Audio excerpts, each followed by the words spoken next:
Hey everybody, I was going to do this live and I decided that because the nature of the subject matter is a little bit more important, I didn't want people to have to hunt for the live feed and be able to always come back to it in a video format. Um, Yesterday evening, an individual in our group asked about vitamin K.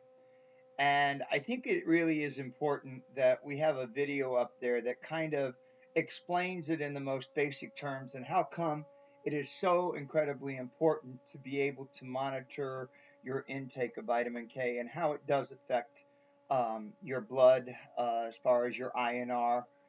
Um, First of all, I want to say that vitamin K actually will thicken the blood. So, vitamin K is one of those elements that will actually make your blood thicker. And your blood is thicker determined by the low end of the scale.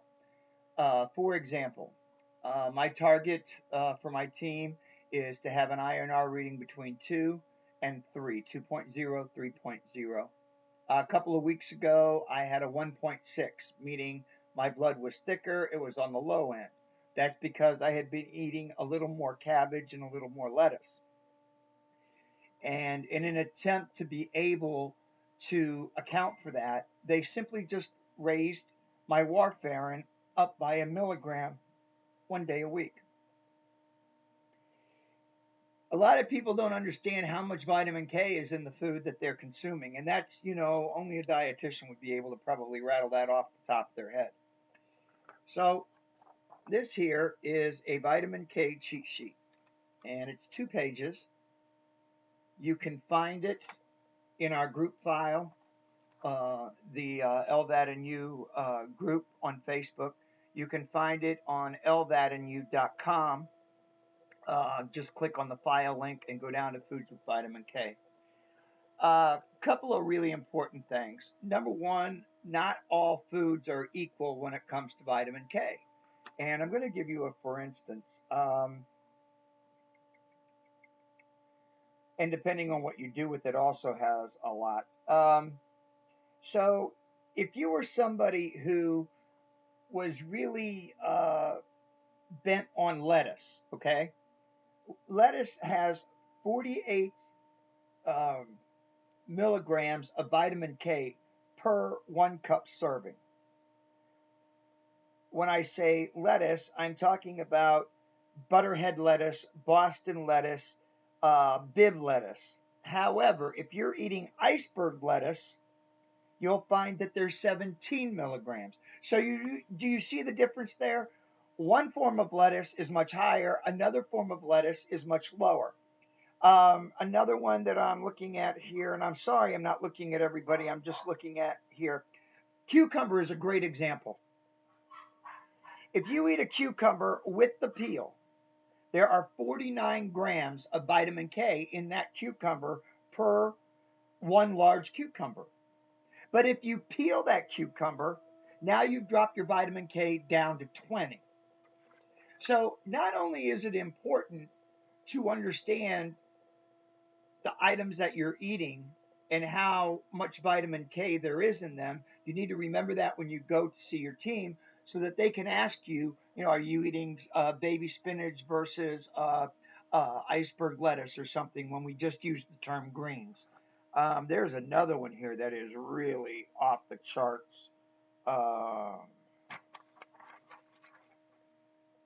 this is not done in any particular order. Oh, yeah, here we go. If you were to eat 1 cup of mustard greens that have been cooked, okay, fresh mustard greens that have been cooked, 830 milligrams of vitamin K per 1 cup serving. And that's a lot. We just got done talking about 40 and 50 milligrams. This is 830 milligrams of vitamin K in a 1 cup serving of mustard greens. So this is why it is so important to understand what foods that have vitamin K have higher levels or lower levels. Oh,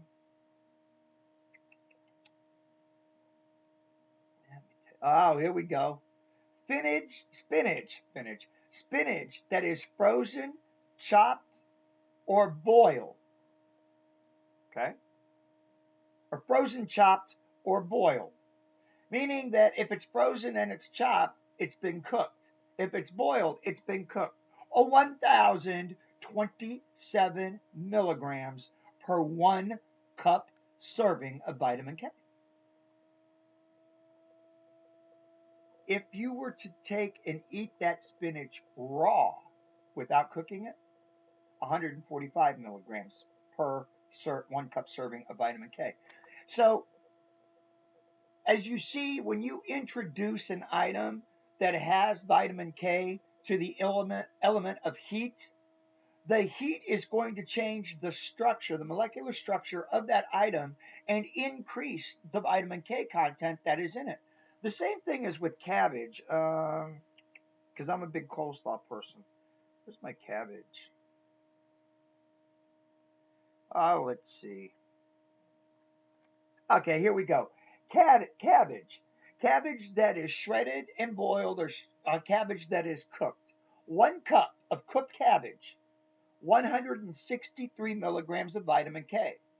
But if you were to eat that same 1 cup of raw cabbage, such as in a coleslaw, now you're looking at 34 milligrams of vitamin K.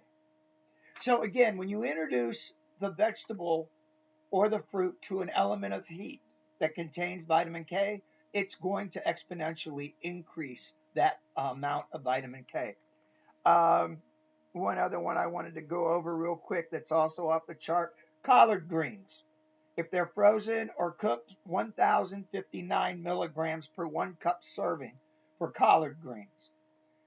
If they are boiled, they are now down, I'm sorry, if they are fresh, chopped, 1 cup, there's 773 milligrams per 1 cup serving. And then, of course, I went over the spinach with you just as an illustration.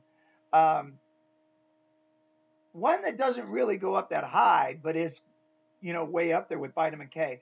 I don't know how many people eat dandelion greens. There's a lot of people that do. They eat it with endive and maybe a little bit of vinegar and sugar.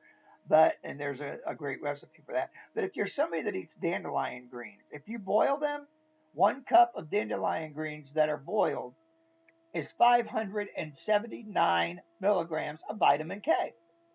If you eat them fresh, it's 428. So there's not that big of a difference, but in both areas, they contain a lot of vitamin K.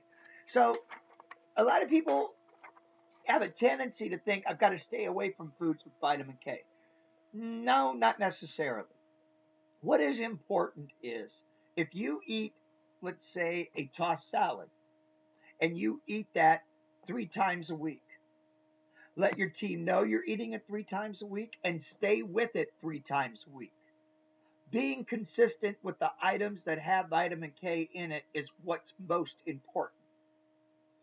I saw a comment on there today, this morning when I was looking at it, which is what really prompted me to do this video, where somebody said, if you want to bring your INR level higher, make your blood thinner, drink alcohol. Well, that's true, but I certainly am not an advocate of doing that.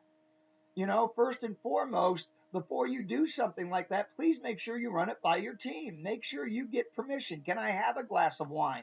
Can I have a can of beer? Can I have a mixed drink?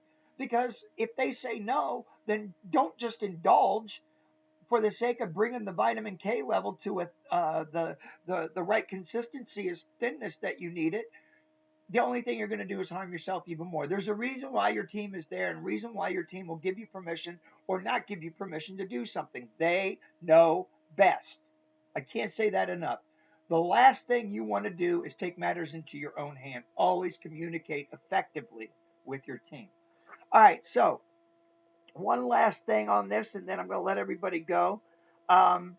You think vegetables are the only item with vitamin K? A lot of fruit has vitamin K. So if you're looking at blueberries, vitamin K, blueberries that have been cooked, 41 milligrams per 1 cup serving. Blueberries that are raw, 29 milligrams of vitamin K per 1 cup serving. Grapes, raw grapes, 1 cup, 22 milligrams of vitamin K. So my point is that fruits also have vitamin K in it. Again, some foods have higher amounts. All foods do something different when you cook them, they increase it. Please, I implore you, go to either the file section in our group. Just when you go into the LVAD and You group on Facebook, click on the files, download this to your computer and print it out. Or you can go directly to the website, lvadandyou.com, and that's all spelled out, LVAD, LVADANDYOU.com. Click on the file link, and you'll see where it says Foods with Vitamin K. Download that, keep that. Print it. If you don't want to print it, you want to keep it on your phone, keep it on your phone, keep it on your computer. But it's incredibly important that everybody understand vitamin K and how that interacts with your Coumadin or warfarin. All right? If you have any other questions about this, please feel free to put it in the comments section of the Facebook page or in the YouTube group page. Or if you want, you can just email us directly from lvadandyou.com. Thanks, everybody.